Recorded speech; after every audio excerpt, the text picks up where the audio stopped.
ბატონმა კობახიძემ ევროკავშირში გაწევრიანებასთან დაკავშირებით ასეთი რამ ბრძანა. ჯორდანო ბრუნო დაწვეს იმის გამო, რომ ის ამბობდა დედამიწა ბრუნავსო. დღეს ადამიანებს წვავენ იმის გამო, რომ მათ მიაჩნიათ კაცი კაცია და ქალი ქალია. ჩვენ მაინც ვაცხადებთ კაცი კაცია, ის მაინც ბრუნავს და ევროპული ბიუროკრატია გვეუბნება, რომ ამის გამო ვიზა ლიბერალიზაცია უნდა გაგვიუქმდეს. ნამდვილად კობახიძემ თქვა ეს? ინტერვიუ არსებობს ბატონო დავით. ჯორდანო ბრუნო ამის გამო არ დაუწვიათ. ჯორდანო ბრუნო რა თქმა უნდა ამბობდა, რომ დედამიწა მზის ირგვლივ ბრუნავს, მაგრამ დაწვეს ის იმის გამო, რომ ჯორდანო ბრუნოს მიაჩნდა, რომ ღმერთი შედგება გარკვეული ნაწილაკებისგან და თუ ღმერთი ნაწილაკებისგან შედგება, მაშინ იბადება კითხვა, ვინ შექმნა ეს ნაწილაკები?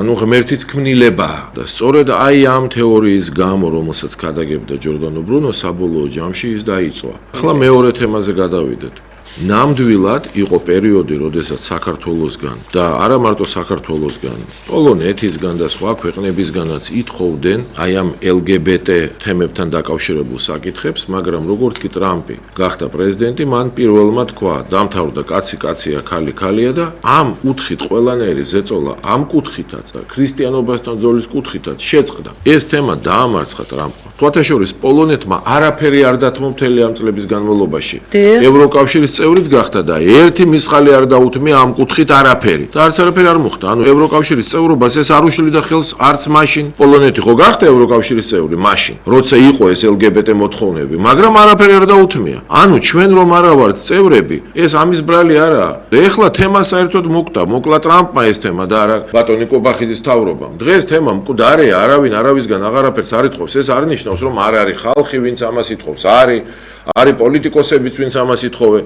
მაგრამ არავინ აღარ ემორჩილება, ზაღლად არავინ ამ მოთხოვნებს არ აგდებს და ახლა ბატონი კობახიძე ცდილობს მოგვევლინოს გმირად, რომელიც თურმე მოერია ამ საკითხს, როცა ჩვენ ამ თემას ვებზოდით 10 წლის წინ, აქციებს მართავდით. და აქციებს მართავთ აი ამ თემას ვებზოდით ზუსტად 10 და 12 და 14 წლის წინ, მათ შორის ბატონი კობახიძე და მთელი ეს ლიდერები ამბობდნენ, რომ ვინც არ შეეგუება LGBT-სო, პოლიცია შეაგუებსო. ჩვენ არ ვეგუებოდით და უამრავი ხალხი იჯდა მაგის გამო და ჯარემებს ვიხდიდით, მართალია 2-3 დღით იყო დაპატიმრებები, მაგრამ რა მნიშვნელობა აქვს? ხო იყო. გვაპატიმრებდნენ ადმინისტრაციული ჯარემები და ასე შემდეგ. და ეხლა უცებ, როცა აღარ არის თემა, ეხლა არის ამ თემისთან ბრძოლის მედროშე? რას ებრძვის, რაც არ არის იმას? მე კარგად მახსოვს სწორედ იმ ჩვენს ამით ატყუებენ ხალხს და არ წმუნებენ, რომ არსებობს კიდე თემა, რომელიც პრაქტიკულად აღარ არსებობს. რომ თავისთავი გმირებად წარმოაჩინონ ცარიელ ადგილზე. აი ეს ხდება. კარგად მახსოვს ჩვენი აქციების პარალელურად სხვათა შორის ობიექტივზე გადიოდა პირდაპირ გადაცემები, პროექტები რომ იყო შემოტანილი